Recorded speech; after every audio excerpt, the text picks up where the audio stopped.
Hello and welcome back to Shakesyear. We are still working on King Richard II, and today we get to hear from Bullingbrook in Act 3, Scene 1. But first I gotta do a quick recap and tell you what happened in Act 2, Scene 4, because yesterday we finished off to Act 2, Scene 3, and there isn't a monologue long enough in Act 2, Scene 4 for me to do that. So things that are happening. Richard is off in Ireland fighting what a lot of people consider to be a needless war, and while he is gone, the public opinion of him is taking a nosedive.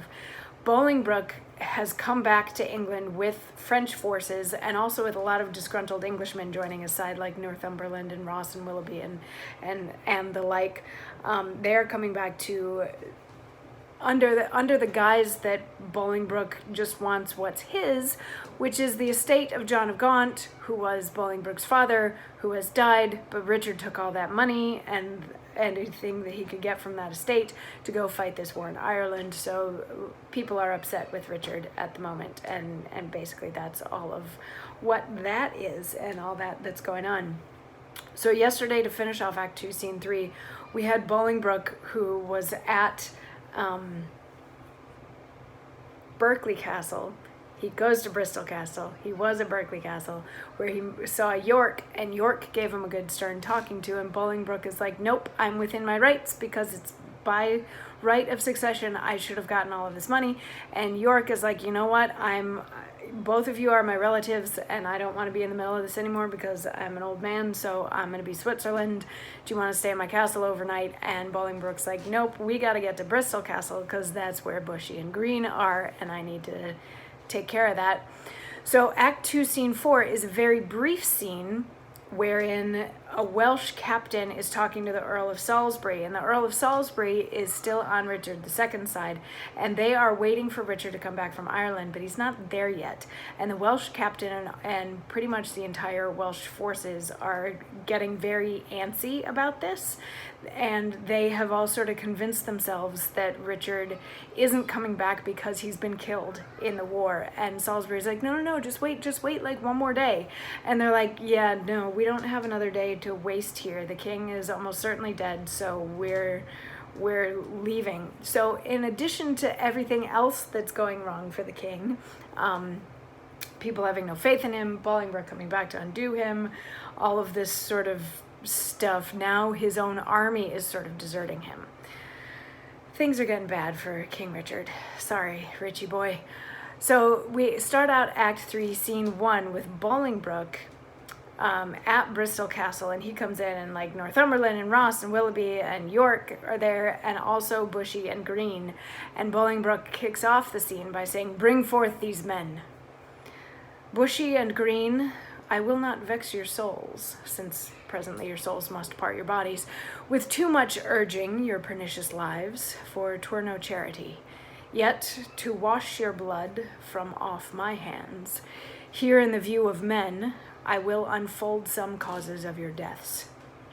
You have misled a prince, a royal king, a happy gentleman in blood and lineaments, by you unhappied and disfigured clean.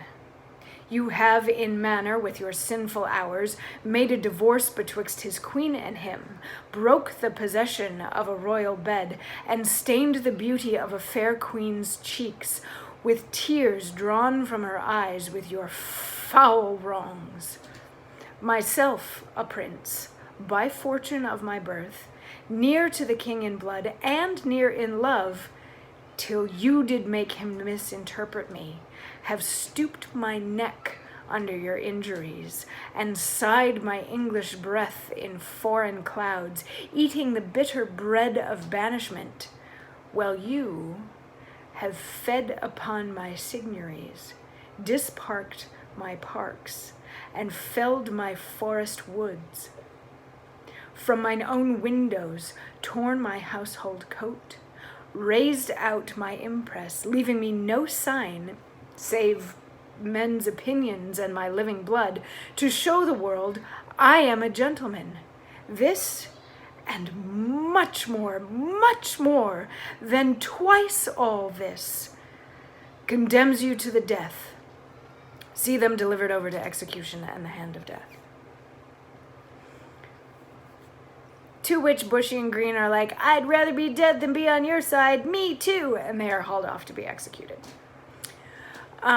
So yeah, the charges against Bushy and Green, Bullingbrook has found Bushy and Green, and he says among the charges listed against them are they misled Richard, led him down a false path, that they destroyed his marriage, that they came between him and the queen, that they destroyed the queen, that they very much upset the queen, and he blames them for his own banishment as well, and points out that while he was off in another country being banished, they took all of his money and all of his lands, his titles, everything, even his like house coat of arms off of his house, so that when he came back there was absolutely nothing to indicate that he's actually a man of noble birth, which he is. So he condemns them to die, and they die, and then Act 3, Scene 1 concludes with Bolingbrook and York, or Bolingbrook leaving from York's house, because York is Switzerland at this point, and Bolingbrook still has more bones to pick with Richard and his crew. So we will see what kind of bones he's able to pick out tomorrow as we get further into Bolingbrook's revenge. Womp womp womp. That should be like it should be King Richard II, Bolingbrook's revenge. Dun dun dun. Anyway, I'll see you tomorrow for more.